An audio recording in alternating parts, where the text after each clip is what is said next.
I'm here to say that I'm a firsthand witness to some of the great work that CARE is doing in the area of microfinance. And I truly believe that it is a way to empower people in the appropriate way. So much of what we do around the world, aid-wise, has such limited results. This is one of those things, truly, we've heard of this. All of us who've worked in inner cities or any other place have heard the old adage, you know, give someone a fish and you've helped them for a day. Teach someone how to fish and you've helped them for a lifetime. I think that village savings and loan concepts, as put forth by CARE, to me, truly embrace the very best of that concept. Why do we need this legislation now? We need it because there is not enough microfinance, and because microfinance is not enough. There are gaps. There are millions of people, primarily women, who are not being reached by current microfinance programs. And CARE and others are using very innovative techniques that need to be supported to reach really the bottom of the bottom billion. And it is primarily women who hang on to that bottom rung of the economic ladder. And when the economy gets shaky, they are the first to fall off. And they are the ones who we need to focus our help on most. And the third is that beyond microfinance, there are other areas where women need to be supported. And these are areas where we need the private sector and we need government, including our government, to be engaged in. And that is building infrastructure, building a broader base of financial services, building a banking infrastructure, working on women's property rights so that they can actually own their own bank accounts in their own name. As Celine was saying, the last frontier in microfinance is really reaching rural Africa and the huge slums that we see in Africa. And CARE believes that we have identified a methodology that we think is particularly effective and powerful in Africa called village savings and loans. And it's a system of bringing people together and having them save into a common pool.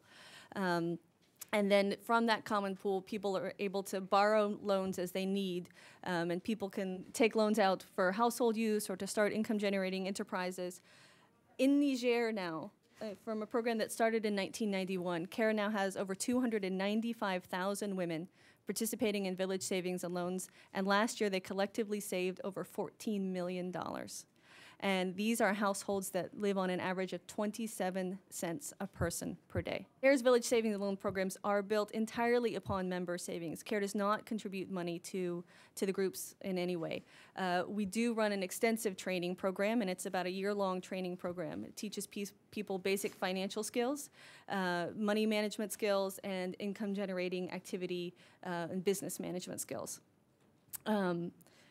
The program is unique and extremely powerful, and it has a couple of unique features that we think make it work particularly well in Africa.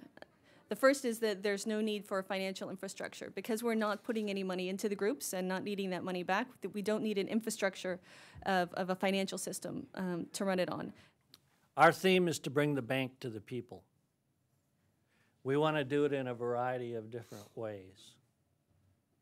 We start out humbly by having a headquarters, having a place where people can come who have never been welcome in banks before. They're our specialty, and they're always welcome with us.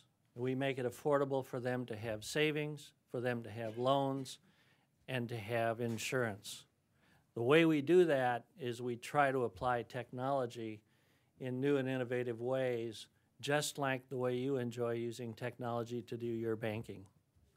We're focusing on the bottom tier banking customers around the world, experimenting with the technology that we now see in our airports called biometrics, using your fingers, you know. You always get your fingers with you, even if you're illiterate, and even if, you know, if you don't have any other forms of identification. And this biometric identification has proven to be very good.